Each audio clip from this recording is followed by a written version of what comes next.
Hello everyone, and welcome to FiST Chat, vodcast on film, science and technology. I'm Ben Warner and I'm joined via Skype in Adelaide by my friend and colleague Stephen Kern. How you doing there, Steve? How is it over in Adelaide? It's very nice at this time of the year. We're doing very well, and welcome to everyone back here at FiST Chat. Fantastic. Don't forget, FiST Chat, you can get all of our links at www.fistchat.com. We have all our social media links there, so you can log on to Facebook, Twitter, YouTube. You can subscribe via RSS, and we've also just put a feed burner on there as well, so for those that don't have RSS clients that can easily read it, so you can follow it there. So it's in MP3 audio format, or you can watch us on YouTube, and we're also available on Digicosm TV as well, which is www.digicosm.com. Now, this week we're going to be getting into the science part of it, which is we're talking about human lifespans. Life expectancy for humans has increased dramatically in the last few hundred years due to a variety of factors. But some of the most fascinating discussions now are around the future of life expectancy. Just on that point, I'll pass it over to you now, Steve. Perhaps if you could, being the resident scientist, give us a bit of a quick rundown on what aging actually is. Well, aging is a very interesting process, but if you look at it just in terms of living organisms and say in this case humans, it's really the process whereby all the things that we don't like about getting old occur, and they are changes in our body that happen naturally. As our cells divide more and more, what happens is we have more and more mutations in our genetic material, and the byproduct are things like, wrinkles, rickety knees, and I guess general illness. Yes. That affects the old ones. Yeah. It's interesting, like as I mentioned in the header there, the life expectancy has improved dramatically in the last 200 years. So if you just as a rough guide, before say 1800, life expectancy was like on average 30 years old, which that's not really a long time considering where we're at now. And between 1800 and 2000, it actually increased from about 30 years to about 67 or 75 in developed countries, which is a massive increase. And I mean, that was due to a lot of things like public health. You got medicine, people got more wealthy, there's economic development, better nutrition, household and individual health behaviours, and even just simple things like education as well. So it's quite amazing how far we've come in that regard. It is amazing how far we've come. In fact, one thing that you touched on there with the increase in ageing or lifespan is at the start of the 1900s, you might have an expectancy of 35 years.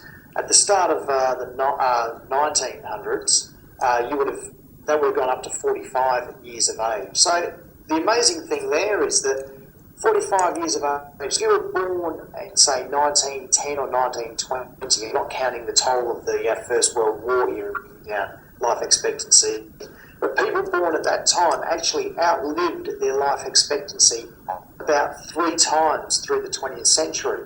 So by the time these people had got to, well past 45, they would have been likely to live to 55 years of age, which would have been about the 1960s. By that stage, life expectancy had gone up. They would then go on to live to 65 and up to 75 and 80, which was way beyond, what was there at the start of the century. It's fascinating just how quickly technology and first world conditions have improved our life expectancy. Yeah, absolutely. Yeah. I mean, I was just having a look at some numbers. It's off Wikipedia, so I'm sure it's all trustworthy. Just a couple of the top countries, you've got like Japan, they've got, life expectancy of 82 or almost 83. Hong Kong's 82. Where are we in Australia? We've got 81.2, so that's not too bad. Well, it's a lot better than if you live in some places of Vaca where your average life expectancy is about 30 years of age still. So yeah, it's unfortunate, isn't it? I mean, I think you go down to, oh yeah, that's right. Yeah, a lot of they are. It's just amazing when you look down at the list. It's there's quite a big gap, particularly between developed and developing countries. Let's move on to I guess the fun stuff, the more interesting stuff that now that we've had a bit of background with life expectancies. One of the things that got me interested in this topic, I saw a documentary on the ABC late last year called Visions of the Future, and they had an episode on biotechnology, and one of the scientists in there was saying, anyone that maybe is 40 or 50 years old today just has to hang around for another 20 or 30 years, and they're going to see a dramatic increase in not necessarily lifespan, but the improvements in medical science will be that great that they'll see, by definition, an extension in lifespan. Now, I mean, it's great to watch that. I mean, you don't know how much of that's hyperbole or not, but it does kind of, set off some questions and ideas in your mind, doesn't it? Well, there are two schools of thought. One is that if you hang around till you're 40 or 50, you'll still be too old for any of the advances in medicine. And what Aubrey de Grey would say is that a child living today or born today has a 50% chance of probably living to around 150 years of age. And that's because they're young. If you look at how ageing works, effectively most cell groups or cell types that are found in mammals can divide probably between or around 50 times. Before their DNA, or more specifically the ends of their DNA, degrade so badly that there's so many mutations that they're no longer viable. Now, what happens is that if you can keep the ends of your DNA nice and fresh, which they are when you're young, you have very few mutations with every generational reproduction of that cell. And by keeping those ends fresh, you tend to age less, so you don't get wrinkles. Your organs don't age, your joints don't age. In fact, the cells in your body literally don't start to show what we consider visibly to be signs of aging. And that's a very important thing to understand when it comes to aging. In terms of documentaries, there's a very interesting one which was screened by SBS here in Australia last year and was produced by Sonia Pemberton called Immortal. And that focuses on the work of Australia's Nobel Prize laureate Elizabeth Blackburn. And that makes the science behind ageing very accessible. So I do encourage everyone to have a look out for that title because firstly it's great science made very simple and it explains the basis for immortality. And perhaps the frightening thing that people don't realise in their quest for immortality is that cancer cells are actually immortal. Oh, okay. So how does that work then? Cancer cells protect the ends of their DNA in such a way that there's no senescence or no aging of the DNA, and it allows those cells to reproduce literally infinite numbers of times, which is why cancer is and cell proliferation through cancer is such a problem. Right. Yeah, you never would, combine those things, would you? It's something that's such a leading cause of death in the world with immortality, would you? You wouldn't, but the interesting thing is it's only been since we've been living longer lifespans past the age of 50 that cancer has become a problem. If you only live to be 30, it's highly unlikely that you ever suffer from cancer. Yeah. I guess there's a lot of other questions too in terms of life expectancy. If we're, looking forward, if we're going to end up living longer and all that sort of thing.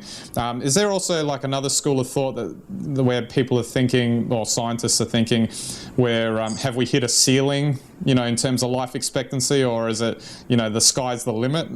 Well, that is actually very interesting because experts, and most of the experts like Liz Blackburn or Aubrey de Grey, would say that you're not going to live forever, there will be no mortality, but you will live longer, happier. So the idea would be is if say we're going to live to be 150, you know, you would live like a 20 or 30-year-old pretty much from the age of 20 or 30 to maybe 149 years of age in 6 months, and then at that point the end would come very rapidly. Right. That's the idea. There are, however, schools of thought, and Aubrey de Grey has also spoken about, whereby is if we could increase life expectancy by more than 10 years, every 10 years, effectively that would mean that you could live infinitely.